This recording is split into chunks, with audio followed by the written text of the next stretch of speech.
सर्वज्ञ श्री चक्रधर स्वामी की जय.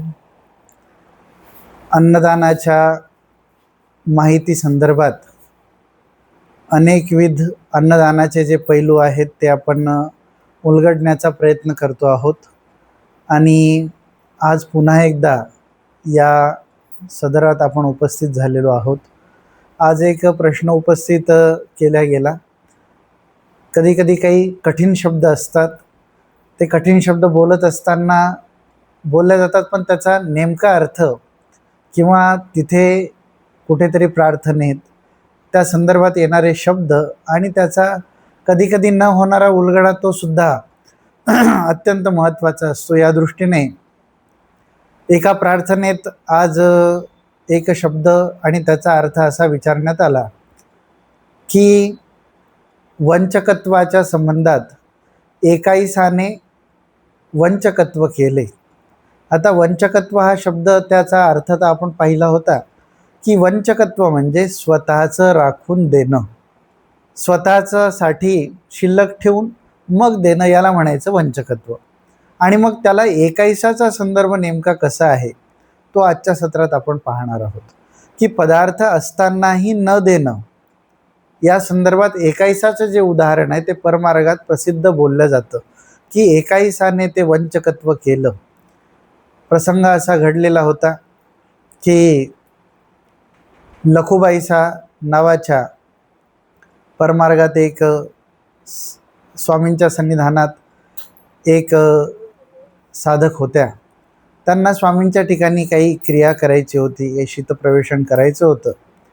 आणि मग त्यांनी एकाईसाकडून काही पैसे उसने घेतलेले होते.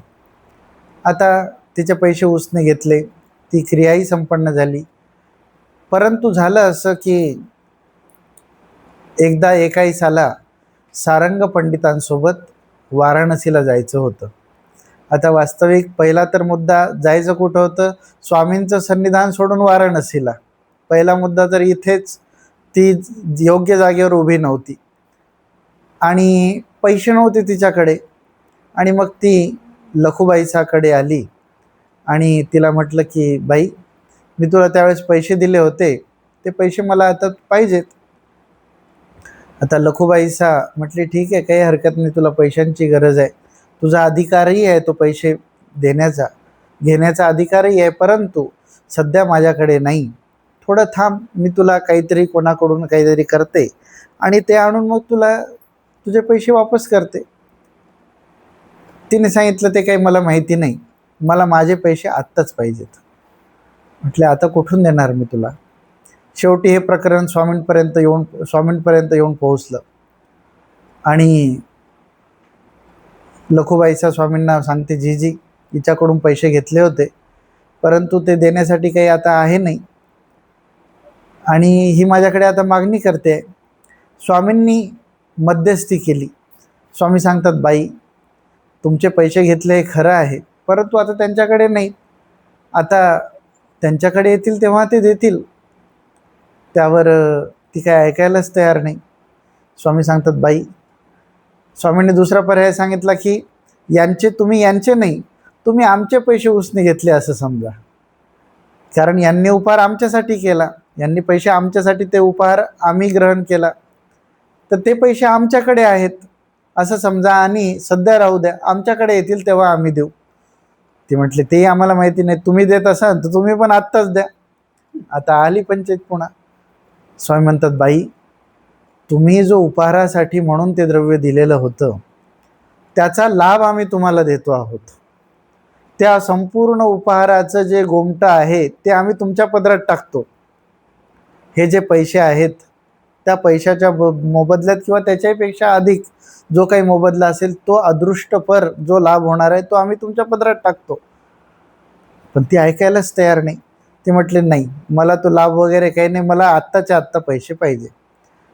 उलट विचार करायला पाहिजे होता एकाईसाने की कुणीकडे वाराणसीला जाणं येणं आणि कुणीकडे स्वामींच्या ठिकाणी स्वतः स्वामी म्हणतात की आम्ही त्या क्रियेचा लाभ तुम्हाला देतोय. हे कुणीकडे क्रिया आणि ती कुणीकडे क्रिया.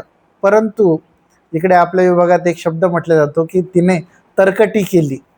तरकटी म्हणतात त्याला, हट्ट, की मला आत्ताच्या आत्ता हे पैसे पाहिजेत.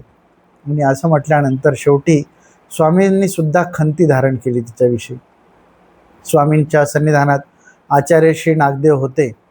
स्वामींनी त्यांना बोलून घेतलं. म्हटले, वानरेया, तुम्ही आत्ताच्या आत्ता, तुम्हाला एक करणी आहे, व्यापार आहे तुम्हाला एक. म्हटले, जी काय? म्हटले, आत्ताच्या आत्ता तुम्ही सावखेडा या गावी येलम भट्ट आहेत, त्या येलम भट्टांकडे तुम्ही आत्ताच्या आत्ता जा आणि त्यांच्याकडून 2 आसू ज्या यांच्याकडून घेतलेल्या आहेत त्या 2 आसू वापस करायच्या आहेत, त्या 2 आसू घेऊन या. भट्टोबास त्या पाऊलीस निघाले. सावखेडा ते स्वामींचं वास्तव्य असलेलं ठिकाण, म्हणजे चकलांब्याला स्वामींचं त्यावेळेस अवस्थान होतं. आणि चकलांबा ते सावखेडा बरंचसं अंतर आचार्यश्री चालत चालत तिथपर्यंत गेले. पूर्वीच्या काळी काही साधनं नव्हतेच. आणि गेल्यानंतर येलम भट्ट आंघोळीच्या तयारीत होते. थोडंसं आचार्यांना पाहिल्याबरोबर त्यांनी दंडोत केला. आचार्यांनी सांगितलं की देवानी आपल्याकडे पाठवलेलं आहे आणि देवाला 2 आसूंची गरज पडलेली आहे, त्यासाठी देवानी आपली आठवण केली. आणि हा शब्द ऐकल्याबरोबर येलम भट्टांना इतका आनंद झाला. स्वामींनी माझ्याकडे पैशासाठी गरज म्हणून माझी आठवण करावी, त्यांना अतीव त्या गोष्टीचं समाधान वाटलं. आणि त्यांनी सांगितलं की ही जी वाखारी, चरित्रात शब्द येतो वाखारी, वाखारी म्हणजे द्रव्याची पिशवी. एका आपल्या आजच्या शब्दात सांगायचं तर तिजोरी, संपूर्णच्या संपूर्ण द्रव्य असलेली ती पिशवी, ती येलम भट्टांनी आचार्यांच्या हातात दिली. हे घ्या, हे सर्व स्वामींच्यासाठी म्हणून घेऊन जा. त्यांनी म्हटलं नाही. स्वामींनी सांगितलं फक्त 2 आसू पाहिजेत त्यातल्या. आचार्यांनी त्यातल्या फक्त 2 आसू उचलले. ते पुन्हा म्हणाले, काही अजून घेऊन जा, तुम्हाला लागेल न लागेल असू द्या. त्यांनी सांगितलं नाही. स्वामींनी फक्त 2च आसू मागितल्या आणि आचार्यांनी ते 2 आसू घेतल्या. गेल्या पावली आचार्याशी वापस आले. ते म्हणत होते, थांबा, आंघोळ करा, जेवण करा, थोडा आराम करा आणि मग जा.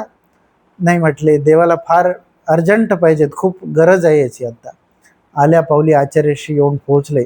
स्वामींच्याकडे त्या आसू दिल्या आणि स्वामींनी श्रीकराने त्या आसू अशा फेकून घातल्या. घ्या, हे तुम्हाला पैसे पाहिजे होते ना, हे घ्या तुमचे पैसे.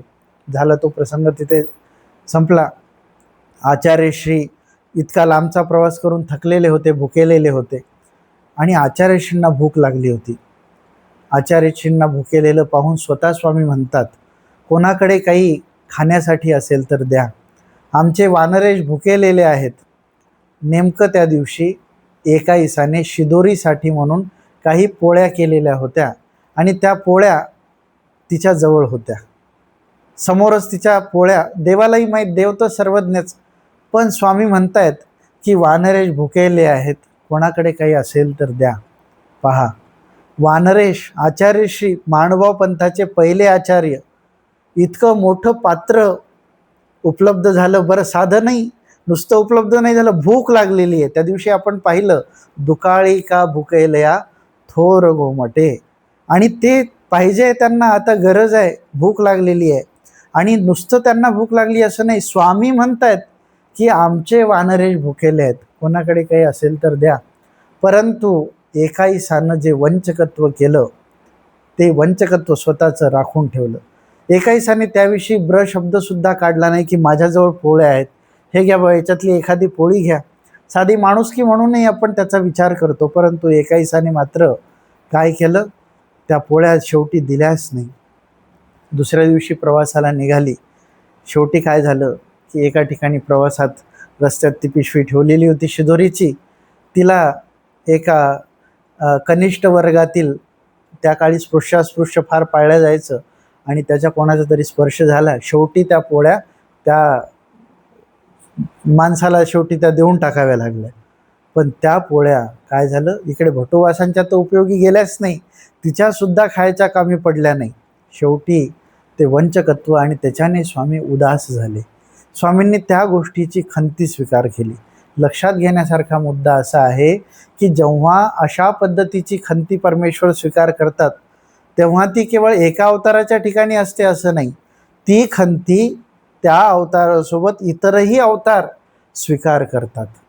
एका अवतारीची खंती कनव, अवघा अवतारी विसवे.